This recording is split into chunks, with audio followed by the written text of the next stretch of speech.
मैंने बताया अम्ल क्या है।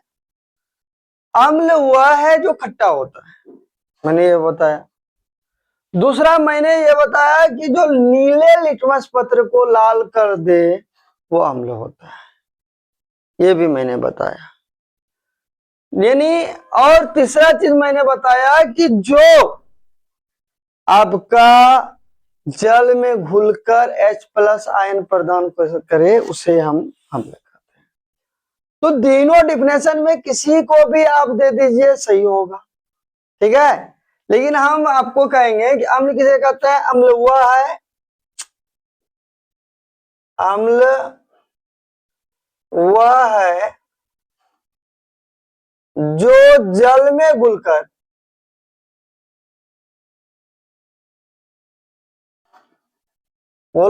H+ आयन प्रदान करता है।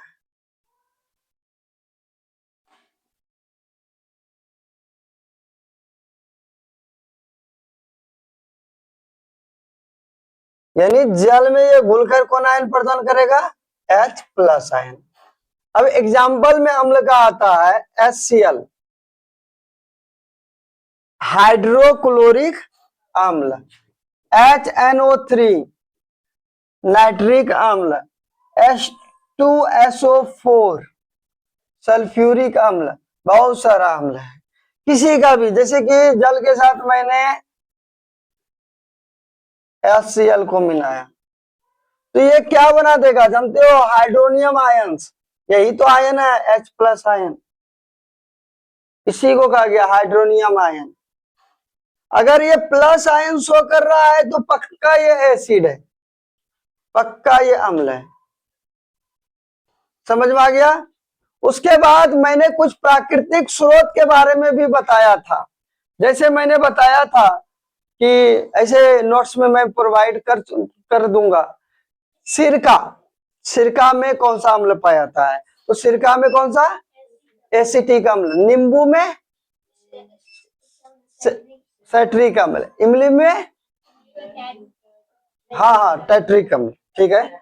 टमाटर में ऑक्जेलिक अम्ल, ठीक है। उसके बाद दही, दूध दही जो होता है खट्टा, और लेट्रिन नहीं लैक्टिक, ठीक है। और चीटी, चीटी का डंक में जो मिथाइल नहीं मिथुनोइक, मिथेनोइक अम्ल पाया जाता है। यहां तक मैं कल प्रीवियस क्लास में मैं बता चुका हूं। अब इसके आगे चलेंगे। तो अब जो है हमारा चलेगा क्षार, ठीक है, क्षार या, ठीक है। तो मैंने क्या बताया था, जो स्वाद में खट्टा होता है ना, कड़वा, सॉरी, जो स्वाद में कड़वा हो, जो स्वाद में कड़वा हो, जो स्वाद में कड़वा होता है उसको हम लोग क्या कहते हैं, क्षारक, ठीक है। ये स्वाद में होता है कड़वा। दूसरा ये, हाँ, ये लाल लिटमस को क्या कर देगा, नीला। तो ये लाल लिटमस पत्र को नीला कर देता है।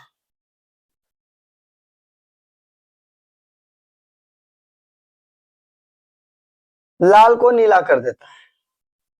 अब तीसरा जो डिफिनेशन होगा इसका क्या होगा, ये जल में घुलकर, ये, हाँ, जल में घुलकर OH- आयन प्रदान करता है।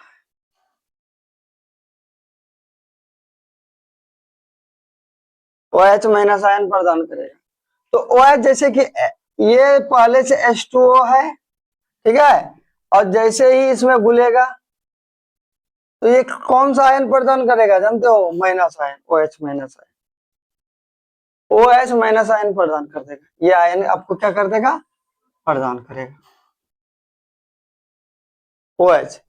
एग्जाम्पल में तो OH वाला जितना भी एलिमेंट होगा मिक्स, अधिकतर जो है आपका क्षारक कहलाएगा। जैसे KOH, NaOH,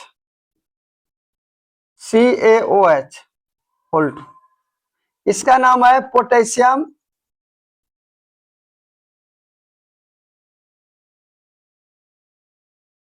hydroxide.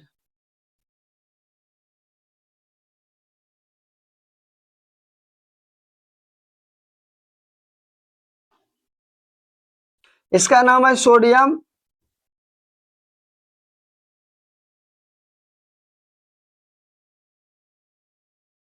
Hydro oxide कर देते हैं इसे। इसका नाम है कैल्शियम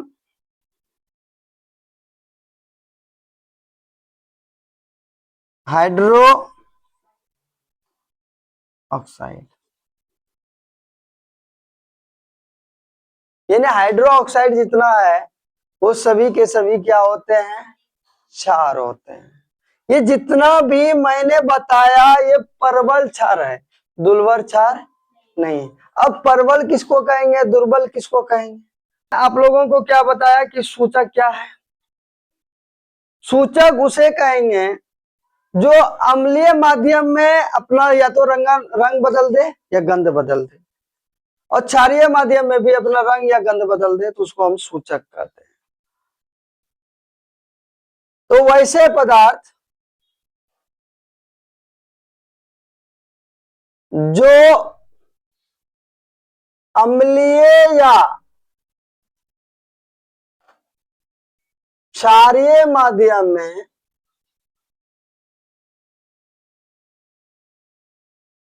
अपना रंग या गंध बदल दे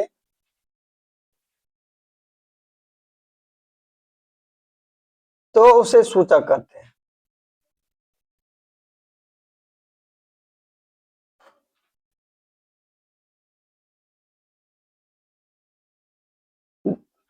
अब देखिए सूचक के प्रकार बहुत सारा है। सबसे पहले लिटमस पत्र का बात करें हम, तो लिटमस पत्र में जैसे ही आप एसिड डालोगे ना, उसका कलर कैसा हो जाएगा, लाल हो जाएगा। लाल हो गया तो समझो कि इसमें जैसे एक लिटमस पेपर ले लो और उसमें एसिड डाल दो।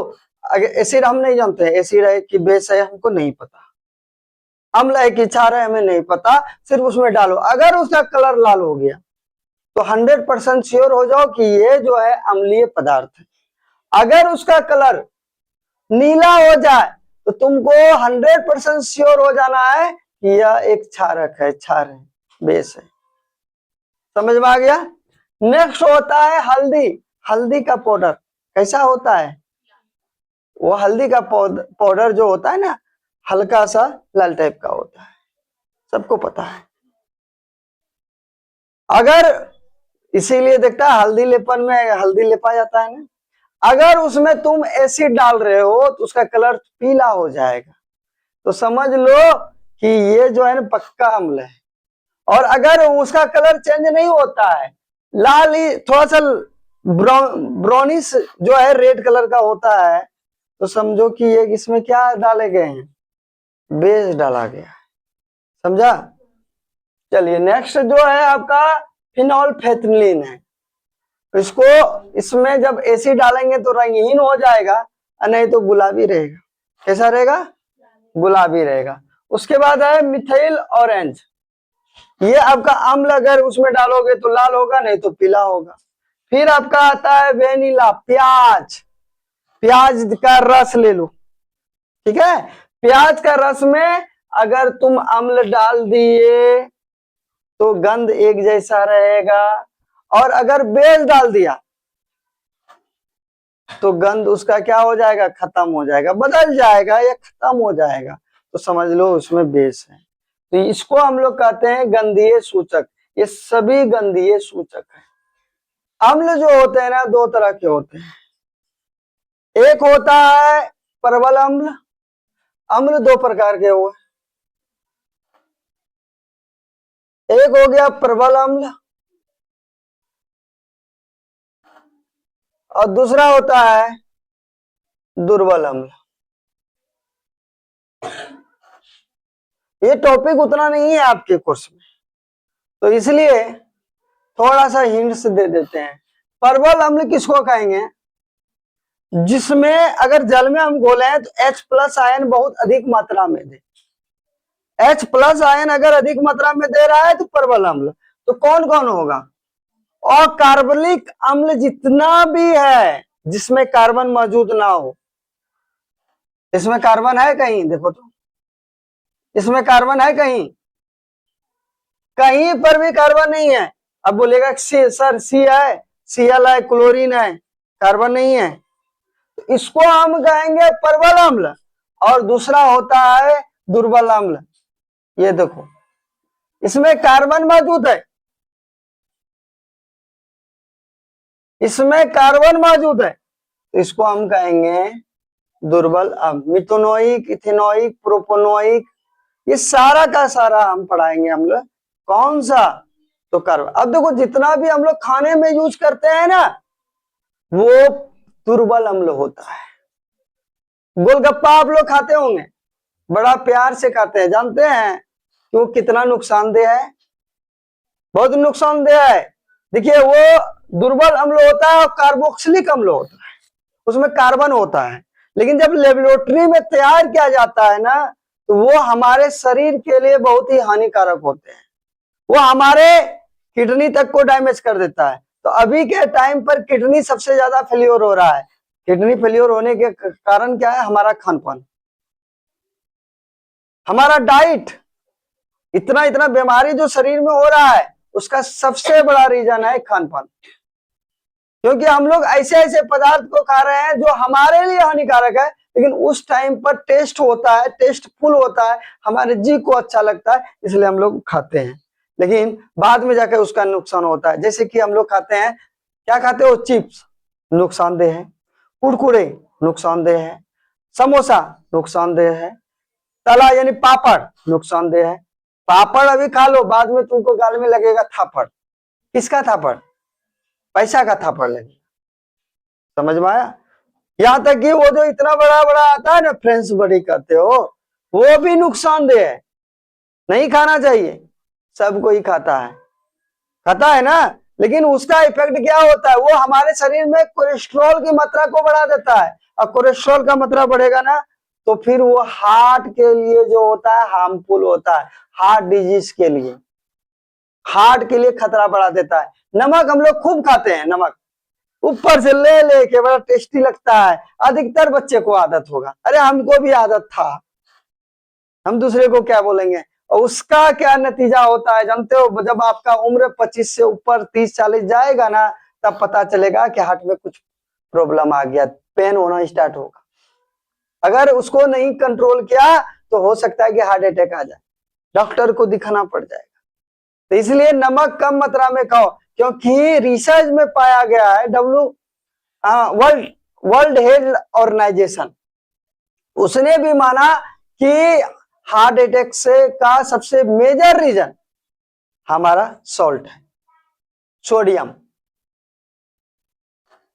समझे? क्योंकि हम लोग बहुत ज्यादा इनटेक करते हैं सोडियम का। तो ज्यादा नहीं, कंट्रोल मात्रा में खाओ।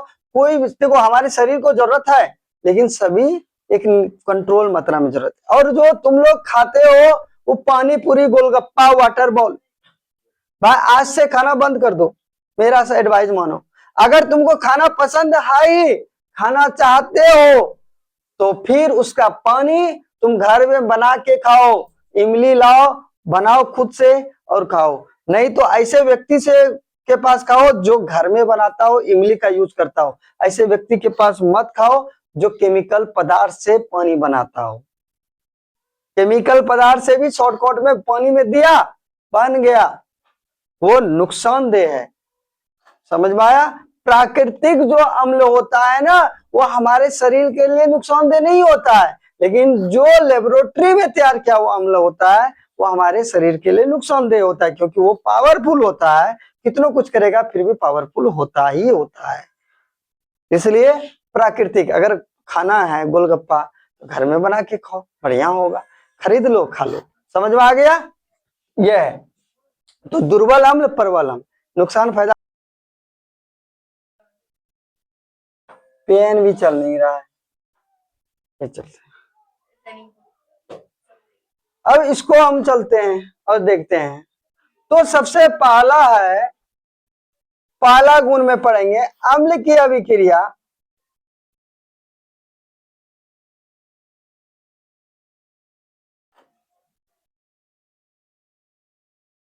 ठीक है, अम्ल की अभिक्रिया धातु से कराने पर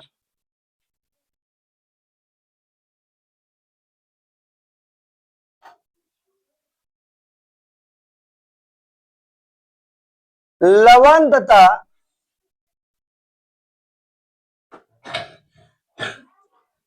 तथा हाइड्रोजन गैस का निर्माण होता है।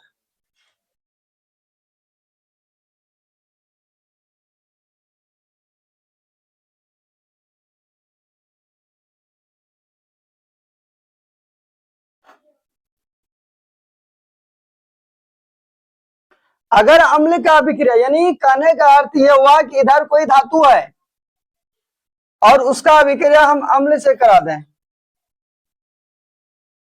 तो इधर जो बन जाएगा लवण बन जाएगा और साथ में H2 गैस, हाइड्रोजन गैस हो जाएगा।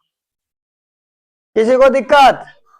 लवण के साथ करा देंगे तो ये होगा। अब जैसे कि एग्जांपल में धातु, कोई भी धातु का एग्जांपल ले लो, तो मैंने जैसे ले लिया जिंक Zn, इसका अभिक्रिया मैंने किससे कराया?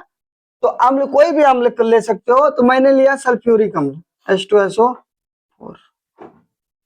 तो लवण क्या बनाएगा? देखो Zn का संयुक्ता 2, ये इसके साथ आ जाएगा, ये इसके साथ H2 को जो है प्रतिस्थापित कर देगा, तो बेचारा H2 इधर आ गया, ये तो गैस बन के ऊपर उड़ गया, गैस बन के ऊपर उड़ जाएगा। तो H2 चला गया तो ZnSO4, तो Zn का संयुक्ता 2 होता है, SO4 का संयुक्ता 2 होता है। तो मैंने क्या बताया था ZnSO4 9th क्लास में, इसका संयुक्ता 2, इसका भी संयुक्ता 2, उल्टा पुल्टा जाएगा, लेकिन 2 2 कैंसिल हो गया तो 1, तो 1 को नहीं लिखा जाता है, इसलिए हो गया ZnSO4। तो यहाँ पे क्या बन गया? ZnSO4। ठीक है। अच्छा, कैसे हम जानेंगे कि हाइड्रोजन गैस ही बना है? तो जलती हुई चीजों के ऊपर, कोई भी चीज जलाकर जो है ना, माचिस का तिल्ली या कुछ भी जलाकर उस गैस, उस वहां पर उस गैस को ले जाओ, अगर वह पॉप अप साउंड देता है तो समझ लो कि ये पक्का ही हाइड्रोजन गैस है। जलेगा लेकिन पॉप अप साउंड के साथ जलेगा। अब ये पॉप अप साउंड होता क्या है? हम लोग खेत में जो है ना, केतारी जो होता है, गन्ना जो होता है, उसका पगड़ा सबको घर में जलाते हैं, जलाते हैं। नहीं तो हम लोग जो है मस्टर्ड, मस्टर्ड मतलब होता है ये, क्या कहते हो, वो जो तेल निकालते हो मस्टर्ड से, गोटा, हाँ सरसों कहा जाता है। तो सरसों का जो डंठल होता है ना, स्टल्क, उस सबको घर में जलाते हुए देखे हो? मम्मी सब जलाती होगी, हाँ जलाते हैं। कैसा आवाज होता है? जैसे इधर से दोगे ना, कभी कभी करेगा फट फट, ऐसे आवाज करता है, तो उसी को कहा जाता है पॉप अप साउंड। तो हाइड्रोजन गैस को जलते हुए जगह पे ले जाओगे ना, वो जलेगा जलेगा, लेकिन आवाज करेगा फट फट फट। जैसे ही फट फट आवाज करके जले ना, तो समझ लेना कि ये हाइड्रोजन गैस है, पक्का है। किसी को दिक्कत? इसे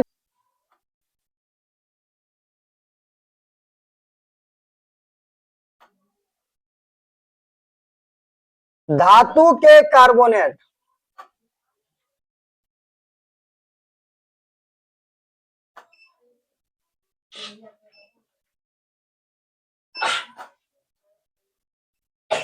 धातु के कार्बोनेट से हम करा दिए, ठीक है। तो क्या क्या बनेगा? लवण, ठीक है, CO2 गैस, तथा CO2 क्या बनता है? गैस, तथा जल का निर्माण होता है।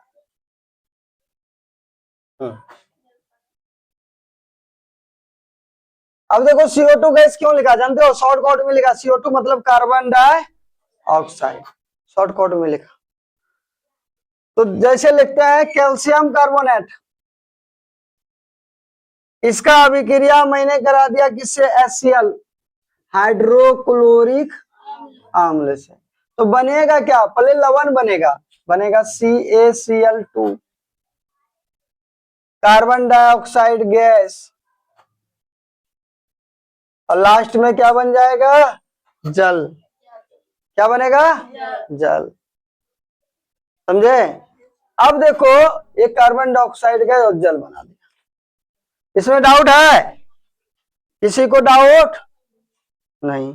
लेकिन अगर कैल्शियम हाइड्रोक्साइड है तुम्हारे, ठीक है, बुझा हुआ चूना जिसको कहते हो, ये होता है CaOH का होल 2। अगर इसमें तुम CO2 गैस डाल दिया, या तुम्हारा जो चूना पानी होता है ना, उसमें फूंक मार दो, उसका कलर ना मिल्की कलर हो जाएगा, दूध रंग का हो जाएगा, दूध रंग का हो जाएगा। ये याद रखना कि अगर हम बुझा हुआ चूना पानी में कार्बन डाइऑक्साइड को डिजोल्व करते हैं, घोलते हैं, तो उसका रंग दुधिया कलर का हो जाता है, दुधिया रंग हो जाता है। ठीक है, दुधिया समझते हो ना, दुधिया खरीद समझते हो ना, दूध भी समझते हो, दूध को देखा है ना, एकदम साफ हो जाएगा। क्लियर। तो आज के लिए इतना ही, कल फिर आगे देखेंगे। वेलकम।